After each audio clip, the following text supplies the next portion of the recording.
This is a demo on using InDesign to create PDF documentation files. First, open InDesign.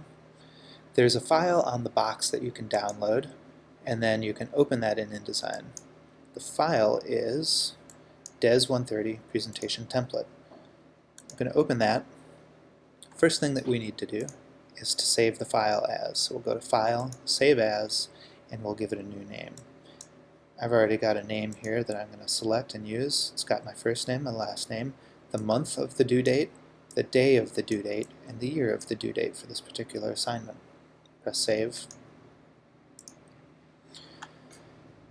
The next thing I'm going to do is go to View, Grids and Guides, and make sure that my guides are visible. If this first option says Show Guides, click it and it'll make your guides visible. If it says Hide Guides, you don't have anything to do.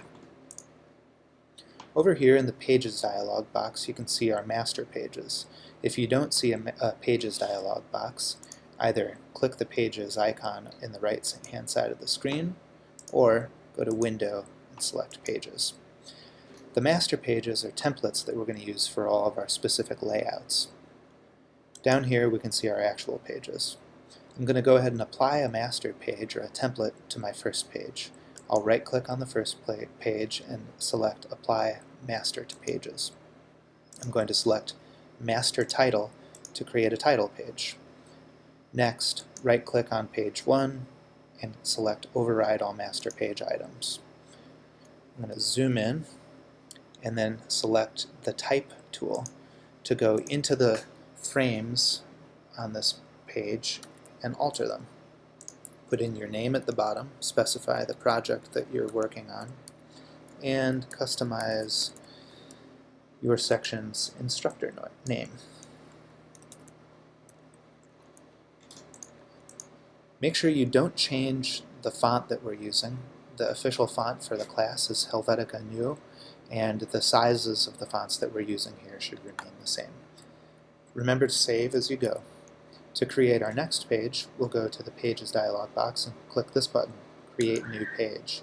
I'm going to right-click on that page and apply a new master to that page. In this case, I'm going to select B, Master Exploration Pics. This is where we'd put the pictures that we're taking of our exploration models.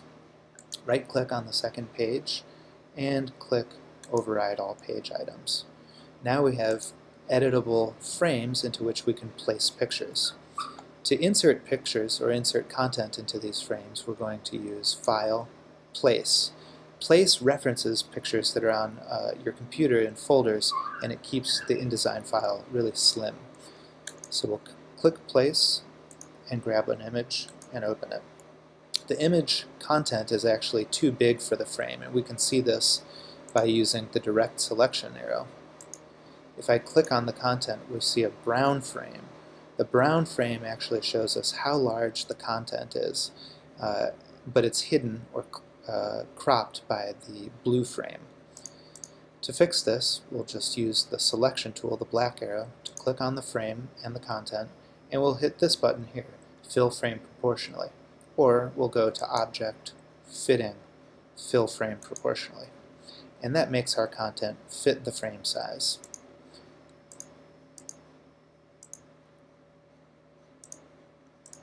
Again, the content is too large after I've placed it. I'll just go to Object, Fitting, Fill Frame Proportionally.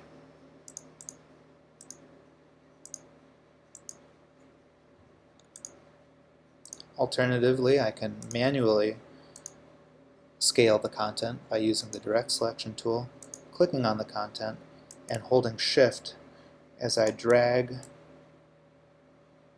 the scale handles to make the content a particular size.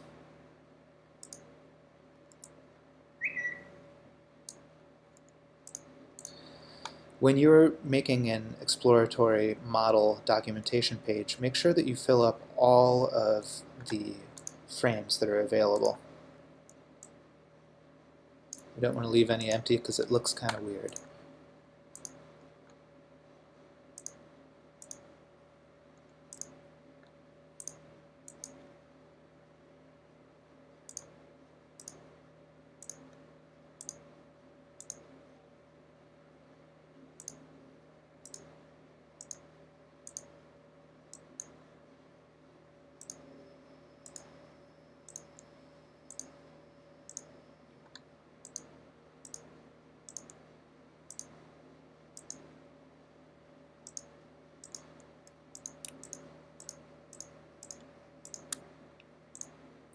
do the fitting on all of those at once.